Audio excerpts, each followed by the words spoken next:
welcome to the Coffee and Turner Syndrome podcast. My name is Brooke. Pour yourself your favorite cup of coffee and let's hop into today's episode.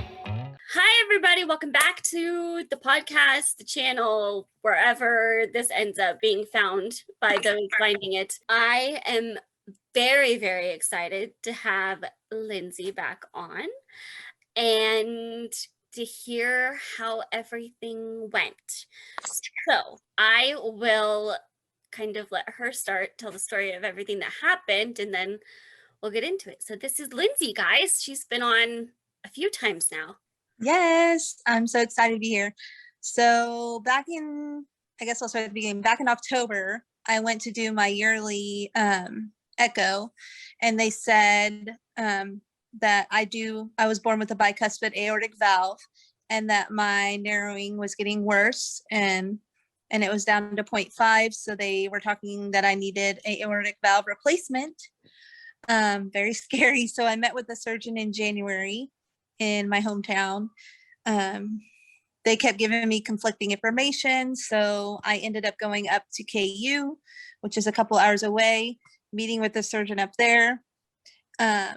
They did more echoes. I even did a heart cath, just to make sure how everything looked. And they said my pressures were high and they were worried about my valve failing. So May 4th, I had my aortic valve replacement, along with, they had to fix my aorta because it was enlarged as well. Because when your valve is narrow, it kind of puts pressure on your aorta and it gets enlarged. So I had that on May 4th, and I was in the hospital for 7 days. Wow. Yeah. Oh, man. And all of this started just from a normal checkup, right? Yep. I always known that, I actually went 4 years without getting an echo, but every year, they said, well, it is narrow, but we'll watch it. Last time it was like 1.9. So it was getting narrow, but not too severe. But the last time was 0.5, and a normal valve is like 3 millimeters or something like that. And mine's 0.5. So if you think about that, that's pretty severe. Yeah, that's a pretty significant difference in size. Yeah. Whew. So I always knew that it was narrow. I mean, ever since I was little, but when they finally say, it's time for surgery, it's very scary. Yeah. Yeah. I was terrified. Yeah, I remember you telling me you were going for the checkup and you were praying it went well, and then you gave the update.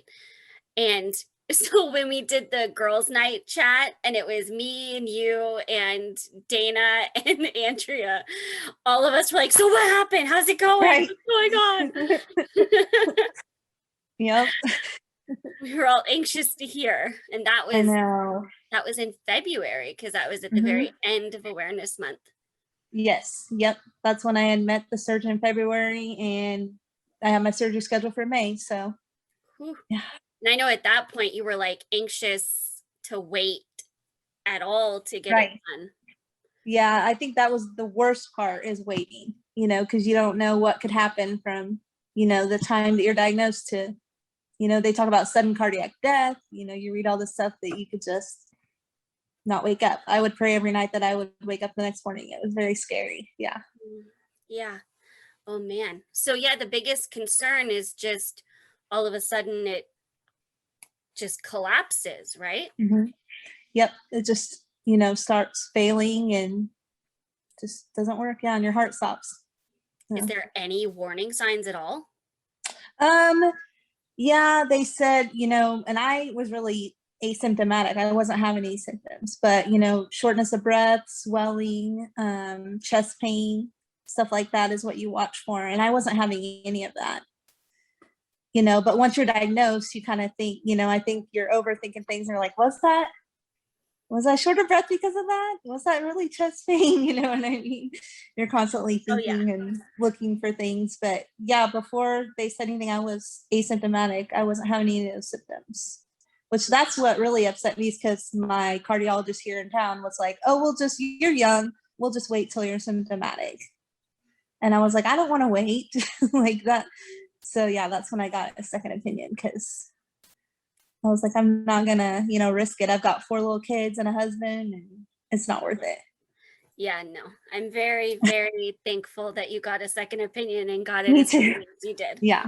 Oh man. Yeah. Yeah, I think for me, in hearing all of the stories, like hearing your experience, hearing Andrea's experience of like nobody else had caught it until she had the echo at conference. It is so, I don't want to be dramatic, but it's so eerie to It is. think Yeah. it could just shift on you that quickly. 1 second you feel fine, and as far as you know, you're fine. And then the next you have a pretty significant heart issue that you're dealing with that could take a turn in any direction at any moment. And people just think, oh, you're young, it'll be okay. Yeah. But I think, with us Turner's girls, it's different because it's genetic. It doesn't matter what age we are. It's just how we were made, Yeah. Yeah. And some of that you don't find out until you get older. Like some of the stuff, until you're fully finished growing and developing, they don't know what that's going to look like. Right. You talked to that second doctor and it was yeah, we'll get you scheduled for May. What was the process from then till surgery? Like the day you went in for surgery? It was just waiting. Just at home waiting? Yeah. Working. Yeah. And, of course he said, if anything happens by then, and I'm stubborn. Like I went in February, and of course I'm a nurse and I'm a director and stuff like that. And I'm like, well, I've got some things going on at work. Like May would work a little bit better. And he was like, jobs are going to be there. Like, I'm fine with May. We can do May. But if anything happens, if you get symptomatic, you need to call me. And then, of course, I found out, like, you have to get a full dental workup and stuff like that. They want to make sure that, you don't have any dental issues before you have a valve replacement. So I had to have all my wisdom teeth pulled out a week before my surgery. Oh, wow. What's that side of things for? Like, what's the concern? So after your valve replacement, I didn't get a tissue valve. I got a mechanical valve. So you had to be on blood thinners the rest of your life. And because you're on blood thinners, if they do any kind of, dental work and stuff, you have high risk for infection and everything like that. So they don't want to do any dental work on you for 6 months after your surgery. So they want you cleared to make sure there's no abscess, nothing that can, infections that can go straight to your heart. Wow. So yeah, so I had to get my wisdom teeth out. Oh my goodness. Yeah. I know. It's like one thing after another. Yeah. Just wisdom teeth is one thing, let alone then add heart surgery at the end of that same week. Your mouth is still sore at that point. Yes, it was not fun. It was not fun, but oh my goodness. So yeah, besides the waiting game, there was other stuff that you have to do to prepare. Like you have to make sure that you see your doctor, make sure you go to the dentist and they clear you for surgery. So yeah. And so what's the process of deciding between a tissue valve and a mechanical valve? What are the pros and cons there? Right. So a tissue valve is either a pig or a cow valve. And generally the good thing about those is you don't have to be on blood thinners because it's tissue. Yeah. And blood thinners just prevent you from getting clots. The bad thing about tissue valves is they only last like 7 to 10 years. I think they're lasting longer because of technology, but 7 to 10 years with tissue valve. Like, so you're gonna obviously have to have it replaced, especially someone, if you're young, I mean, it's not ideal. A lot of people go for it, but it's really not ideal. But the mechanical valve is basically lifetime. So hopefully it'll just be one and done. And you don't have to get it replaced unless something, happens. But you do have to be on blood thinners the rest of your life. So you kind of have to weigh your options, Yeah. I was like, just give me the mechanical. I don't want to do it again. Yeah, just be done. We Right. don't have to open my chest again. No. Oh, man. Yeah, I was gonna say for my knee surgery, I can't remember what the other option was. I think maybe it was like a pig or a cow tissue ligament versus a cadaver. And my doctor was like, I don't know which one weirds you out more, but I'm like, I'll take the cadaver because at least it's human also. Right. So yeah, that part wasn't a hard decision for me. So that's why I chose the mechanical, because I was fingers crossed that I don't ever have to go through that again. So yeah. And is there any maintenance to it? Like anything you have to do to make sure that's not done anything bad? Or is it just normal checkups? Well, you have to do your normal checkups and the echoes, and you do have to monitor your, like, it's kind of like, you know how people test their blood sugar with the prick of their finger? Well, it's called INR. You have to test how thin your blood is every week, depending on your levels and stuff like that. They want your blood to be at a certain level. They don't want it too thick. They don't want it too thin. So they dose you based on what your levels are. So I have to check my blood like once a week or twice a week, depending on what my levels are. Now I did end up, and we could talk more about my whole hospitalization, but I did end up getting a pacemaker as well after surgery. So 3 days after surgery, I had to go back in and get a pacemaker place because my heart was only pacing in the 40s. Oh, wow. And I think they said that sometimes that's just the trauma from the surgery. So when I came out, I had external pacemakers on, and then they turn them off, but my heart rate wouldn't go above 40. So it wouldn't, go back into rhythm or anything like that. So then they had to place the pacemaker. And once they did that, I felt like 100% better. I felt like a new person. Yeah. That's good. Yeah. I mean, yeah, not like to need one or anything, but good that they caught it and it helped. Yeah, I was like, just add something else to it. Okay, so morning of surgery, how did that go? So we ended up staying up there because it's a few hours away. We ended up staying up there the night before. So just me and my husband. We went to IKEA, we had dinner, something like that, but we had to be at the hospital at like 6 o'clock in the morning. Oh. I know. So I slept okay the night before, but going in the morning, it was very scary. So we went in, filled out all the information, and then they were like, okay, go up to the 3rd floor. There'll be a waiting room. So we went up there, and it was just me and my husband there. And maybe a couple minutes later, here comes the nurse, and she's like, okay, we're going to take her back now. I'm like, he didn't even get to go back with me or anything. So I know. So then they were getting me ready, and that's when I really started getting nervous. Like, I was crying. I mean, it's very, very scary. And they were so nice, though. They were, talking to me, prepping me. They had to give me IVs and stuff like that. Then they gave me some medicine to relax myself after I was, upset and stuff. And then they wheeled me into the operating room and put me on the bed, and I don't remember anything after that. The worst part was waking up. I woke up and I still had the tube in my mouth. That's the worst part. Yeah. Because I guess with the open heart surgery, they want you to kind of wake yourself up. They don't want to give you any medicine to, wake you up. They just let the anesthesia wear off. But they want to make sure you're breathing on your own. So you have to be able to hold your head up and tell them take it out. So, but my husband said that he didn't get to come back there for a couple hours after surgery because I was fighting the tube. Because I remember waking up and I remember biting on the tube, and they were like, you just need to breathe. But it felt like I felt like I was choking. Yeah. So I was trying to get their attention. Like, I was even banging my hands on the bed rail and biting the tube, trying to get them to take it out. And they're just like, it's okay, breathe. And I was like, no. And then I know they put me back to sleep for a little bit because I remember falling back asleep. And then I woke back up and they were taking the tube out. So yeah, that was the worst part. I fought it really hard, which that was another thing that worried me too, was waking up with that in my mouth. So I know I made myself anxious in it, but it was not fun. Yeah. Not fun. Oh man. Yeah. Because I'm somebody for anesthesia. I don't know.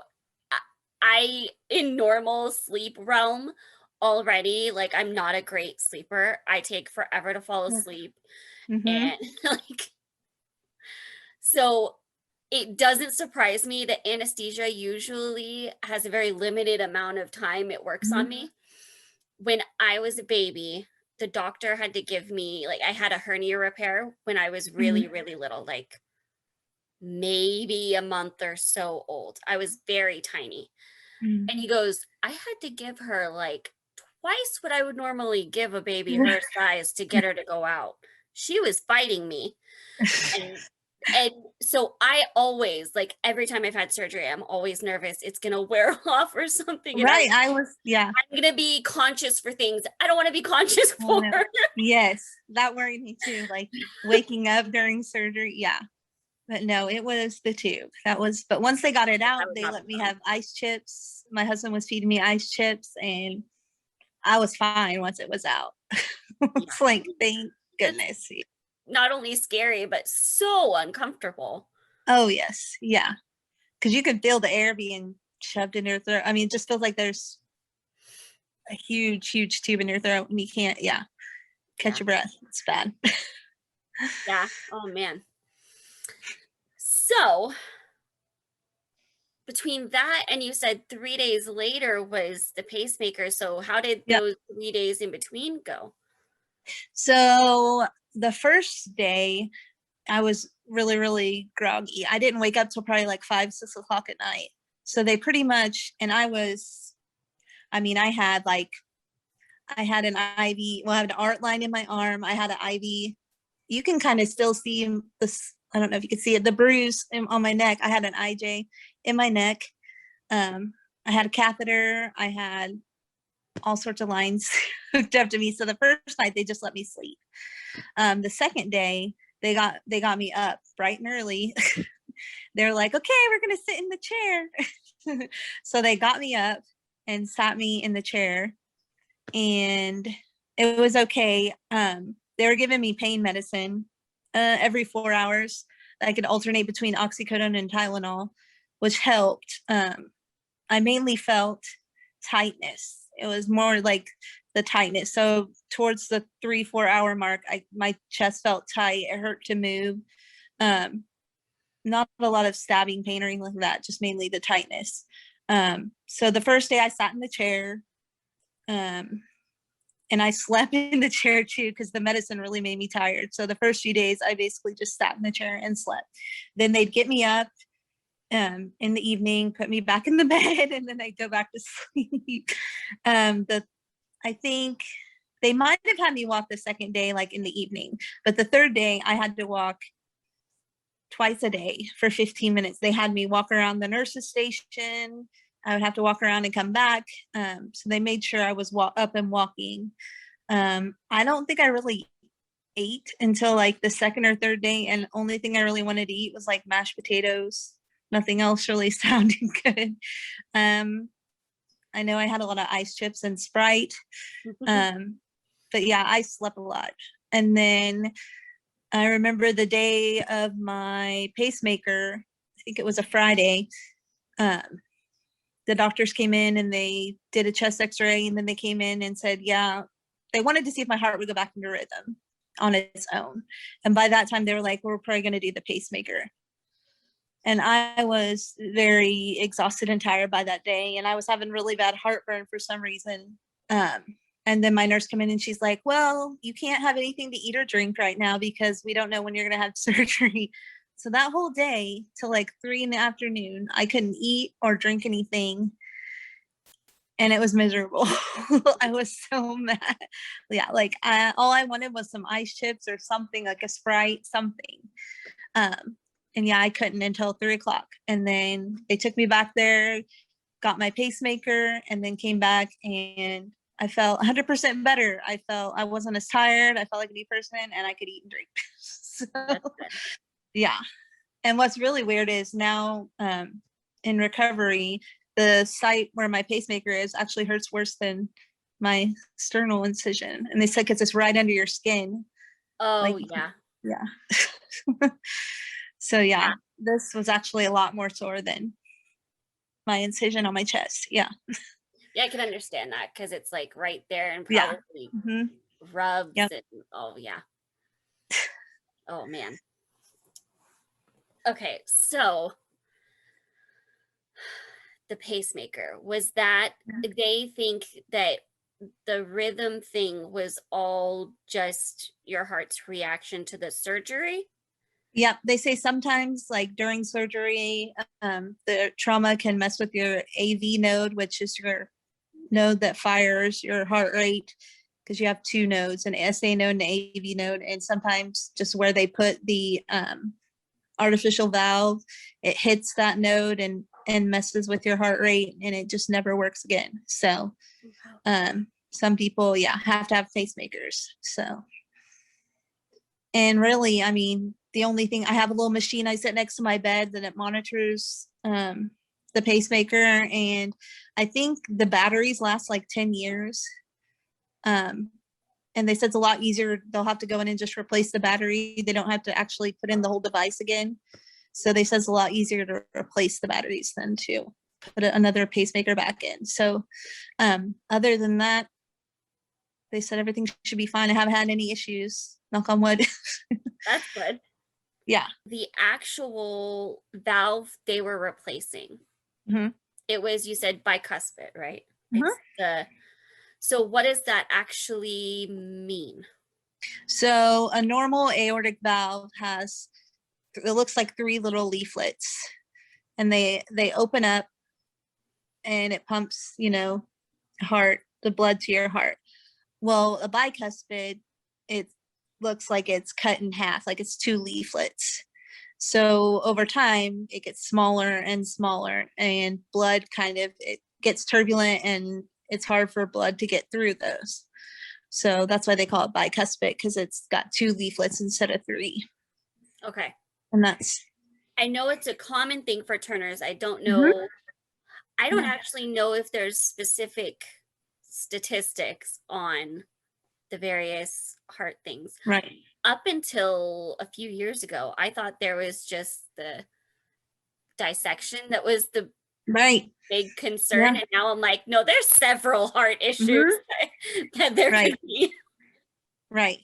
A variety, like hypertension, all sorts. I mean, there's so many things and it affects everyone differently, which is crazy. Yeah. Okay, so recovery. How has recovery been? So I got home a week after surgery. I came home on a Sunday or a Monday. Very weak, very tired. Can't lift anything. I mainly wanted to sleep. I did come home on pain medicine. Not as strong as what I had at the hospital.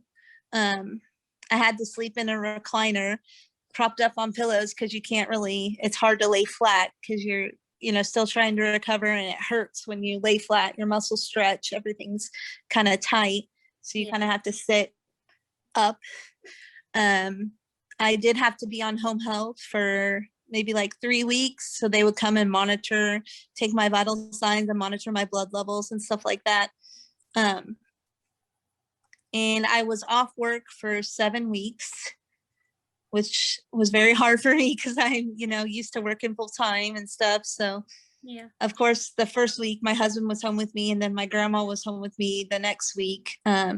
By the 3rd week, I was like, I'm fine by myself, I promise. I can do it. But no, they were awesome. My husband even set up the recliner like right next to our bed and everything like that. So I have my little recliner in our rooms. Yeah. And then I had to, do my little walk. I had to walk like 30 minutes a day. And I probably didn't walk as much as I should. I went back to work after 7 weeks, and then started cardiopulmonary therapy, which I go 3 days a week. which basically is for an hour, and they monitor you with a heart monitor, and you like, usually I do the treadmill for 20 minutes. I do the bike for 10, and then I do this little arm rowing thing for like 5. So they monitor your heart rate and try to get your strength up. And I'm still doing that because that's for 12 weeks. So I still have a few more sessions. So yeah, every Monday, Wednesday, Friday I go. So yeah. Wow. Yeah. So have you noticed that those strengthening things have been really making a difference with how it feels? Yeah, I feel better because when I first came home, even after 4 weeks, I noticed like I was so tired, even in the mornings. I could sleep all night and wake up. I would wake up at 6 when my kids woke up, help them get ready for school, and my husband would take them to school. And then by like 8 o'clock, I was ready for a nap. 8, 9 o'clock, I was like, okay, I'm already tired. So I would fall asleep till like 11 or 12. And then I'd wake back up and then, do my walking and stuff like that. And then by 2 or 3, my husband would come home and I was tired again. So yeah, I could definitely tell like my energy level is, back to normal, and it definitely has helped. That's good. Yeah. And you still have, if you're on week 4 of it, you said? Yes. Yep. So you have 8 more weeks too. Yes. Yeah, I do. You'll just be an I energized know. bunny by the end. Yeah, and I'm like the youngest one in there too. So Oh, really? I was like, I'm gonna go see my friends. Yeah. Yep. Yeah, I could imagine. I don't know. There's so much that just can feel like a whole, like, who else would experience this type I of know. thing? And Right. I'm sure that was no exception. No. Yeah. I know I had to they want you to do another echo like after, 6 to 8 weeks. And then I went and got an echo a couple weeks ago. And the guy was like, you've gone through what? You just had valve replacement? You've had a pacemaker? I'm like, yeah. He's like, oh my goodness. Yeah. So yeah, it surprises people. Wow. So, is there anything besides normal checkups now that you're going to do besides the cardiopulmonary therapy? After that's done, it's just normal routine checkups again? Yep. Normal routine checkups. I know I had talked, to Andrea and stuff like that. She lives up by KU, a couple hours away. I found out by one of the cardiologists up there, they have like a Turner syndrome clinic. So I think I'll be going to that this fall. Cool. So in there they've got the cardiologist, the endocrinologist, they've got a psychologist, they've got a primary care doctor. So everything's right there. And so you just go there and you can see everybody. So I think that's awesome. I know. So I'm excited to do that. I am so excited. I'm jealous. I wish one was like right here. Right. Yeah, I had never heard. Cool. I mean, I think that's wonderful, especially in this area, because you don't hear a lot about that. I mean, you can think of like the Mayo Clinic and stuff like that, like bigger places, but I think more people should have that. Yeah, that's awesome. So you'll start going there in the fall, you said? Mm-hmm. Yep. So would that be switching all of your care over to there? I think so. Yep. Okay. That's cool. Yeah, it'll be nice because it'll be just centrally located, all right there. Yeah, and the doctors would have an easy time communicating between everything. Sometimes I feel like I'm in this huge thing trying to run between playing telephone. Oh my gosh. I know. And dealing like before my surgery, having to deal with insurance and stuff like that, that was not fun. I mean, yeah, I was dealing with it all the way up to a week before my surgery. Yeah. That was another part I was curious about. How difficult or easy was the coverage for this? So my insurance, my company, I have Blue Cross Blue Shield, but my company has bought into this thing called Accolade, and what they do is for certain surgeries related to like stroke, heart, other things like that, if you apply and go through all this paperwork, they'll cover those surgeries 100%, and they'll pay for your hospital visits and stuff like that. So I had to reach out to them, and I had to fill out all this paperwork. The only bad part is they wanted like second opinions and stuff like that from the hospital that they wanted an opinion from. But I was like, we don't have time. Like, my surgery is scheduled for May 4th. So I had to get everything approved. They pushed it up to get it approved. But once it was all approved, everything was covered 100%. Otherwise, I would have to pay like out of pocket. And yeah, I know. So luckily, and like we just got the bill and it was like $300,000. Yeah, it was a lot of money. Oh, yeah, yeah, just for being in there for a whole week. Yeah. And so, and your normal insurance wouldn't have covered any of it? I think they probably, I mean, that I don't think they would have, probably not, unless I would have probably had to pay a certain deductible and stuff like that, but I would have had to pay some of it out of pocket. Yeah. So yeah. I just had somebody reach out. I think she said I can't remember how far along she said she was, but far along enough that the doctor had given her a 50% chance of the baby having Turner syndrome. And she asked me, what's the best insurance? And I'm like, whatever the doctors that are good near you will take. Right. Thankfully, I think most places are now gearing away from pre-existing conditions being a problem. Right. But even still, some of the hoops you have to go through to like, they want you to prove that, prove that it's worth covering. Right. And in that scenario, that'd be so frustrating, because it's like, it's literally my heart. What do you want me to say? Right. I know. It's like, not like I can put this off. I don't just want to do this for fun. Yeah. Like, really. This wasn't my choice. Yeah. Yeah, I was so thankful that everything was covered, because I don't know what we would have done. It was, when we got that bill, I was like, holy cow. Yeah, that would be insane. Oh man.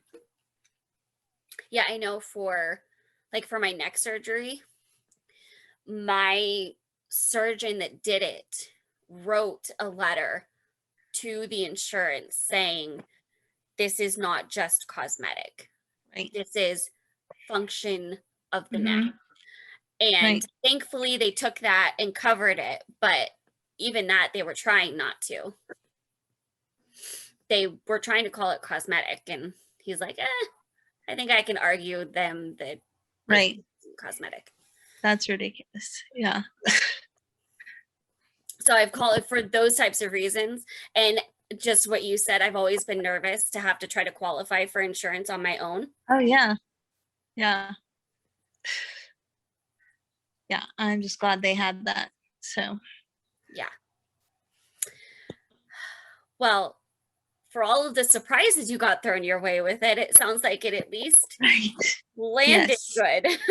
Yes, it did. I'm so thankful to be on this side of things. And I know, I'm part of Facebook groups and stuff like that, people that have had replacements and stuff like that, and reading some of their stories has helped. But, I'm so thankful that I've had, a good recovery, and, not a lot of symptoms so far, and just kind of getting things back to normal. Yeah. And so thankful that you had it done before anything actually went wrong. Right. Yeah. I remember when you said they were trying to postpone it, and I'm like, no. Yeah. Yeah. And I definitely would recommend, finding a surgeon you're comfortable with, and, who has the same ideas as you. My surgeon was amazing. So, and he would come in every day, check on me. Yeah. I would say do your research, and, go with your gut. Is it just a cardiothoracic surgeon? Mm-hmm. Okay. Yeah. I was guessing so. Yeah. So what would you say was your biggest like takeaway or lesson that you feel like stuck out through the whole thing? Definitely, I have a new lease on life, the little things that bothered me before doesn't bother me anymore. You know what I mean? I feel like I've gotten a second chance. Yeah. And every day I'm thankful that I was able to make it and make it through. So it definitely has put a new lease on life. I don't worry about the stress that the things that I used to worry about. I'm just like, we shouldn't be worried about that. I'm more focused on my health and, my family and stuff like that. Cause before, I'm more of a people person and a people pleaser and stuff like that. But now I realize, this is a time I need to focus on me and to heal. So really just learning to take care of myself. Yeah. That's really what I've taken from this. That's a good lesson. Yeah, it definitely is. That's a good mindset. Yeah. Yeah, because I never, and especially being a nurse, we're our worst patients. Like we're more worried about everyone else. We don't, we're fine. We'll get over it. We're fine. But yeah, I definitely have learned that I need to take care of myself. That way I can be there for my family and everyone else. So yeah. Oh yeah. I've been preaching that to myself too. mm-hmm. Like you can't pour from an empty cup. No, not at all. So definitely taking care of yourself is so worth it. Yes. So, well, good. I'm just so glad you're doing so well. Me too. I'm so every time I message you, I'm like, I hope she's doing okay. Yeah. I'm just glad I'm starting to feel back to normal. Whatever normal is, but I'm so glad to be over and done with it. Good. And PSA to everyone, get your echo done. Yes. Yes. And if you don't feel like you're getting treated well, definitely get a second opinion. Absolutely. Never be scared to get a second opinion. Mm-mm. Especially because you know how you're feeling and they can only guess. Right. You have to be your own advocate. Yeah. Yeah. I called up there and I sent all my records there. Yeah. I was like, I'm not even playing. No. Yeah. Yeah. That's not something you can take chances on like that. No. Mm-hmm. So yes, I'm very, very proud of you and I'm very glad you did that. Yes, me too. So I feel like this last year, there's been so much talk about the heart stuff. And there has. I've noticed that too. So many times where I've been like, oh man, when was my last echo? Like, right. And people passing away too. It's, it's very scary. Whether that's related, heart related or pandemic related. It's been very scary. The unknown, definitely. Yeah, I've had, all of my echoes, thankfully, up to this point have been great. And still, anytime I feel something weird, I'm like, what was that? Andrew probably thinks I'm crazy. Like, you're fine. You're fine. But so they said your valve is, you don't have a bicuspid valve though. Your valve is fine. Yeah. Good. That's awesome. Yeah. In fact, I've had my normal echoes, and then I've had, I think at this point, like 3 cardiac MRIs. And every time there's been glowing reviews and everything looks great. And I'm like, well, good. I'm glad. Right. That's awesome. It's kind of like my parents went to a brain specialist when they thought it was spina bifida instead of Turner's before they knew. And he was like, it's a beautiful brain. And she's like, okay, good. Right. Like, whatever you say is great. Right. Glad. I remember when I had the heart cath, the doctor came out and told my husband, he's like, well, it was impressive. I was impressed, but not in a good way. Like from the results and everything like that.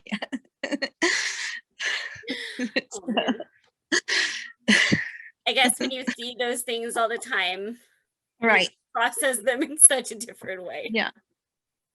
And I guess I just didn't realize how bad it was until, after surgery. You don't realize. I think I was just compensating. That's why I didn't have any symptoms. So I was just used to living how I was. Yeah. Well, yeah, and that's another thing is symptoms can kind of be relative, and whether it feels severe or not to you, if it's your normal, you could not notice at all. Right. But it's, yeah. Oh man. Yeah, if there's been nothing else recently, that has been just ingrained in my brain. Just making sure, even if last time it was totally fine, no concern at all. Because especially talking about, like, I went through this whole time period where I was researching more, okay, what would it look like to potentially go through pregnancy? Right. That's a whole other level of, there's doctors that will clear you, but no doctor is ever going to say, we're not going to monitor you and make sure something doesn't happen. Right. So it's not like that chance is just gone, just because you have a clear echo to begin with. Right. And that's you would be high risk. Yeah. Yeah. That's a hard thing to think about too. And yeah. So many fun things with Turner syndrome. Oh man. Okay. Well, thank you so much. It was so good to talk to you. And yes, anytime. I'm so glad I got to see you. Yes. So is there anything you want to leave everybody listening with that we haven't touched on?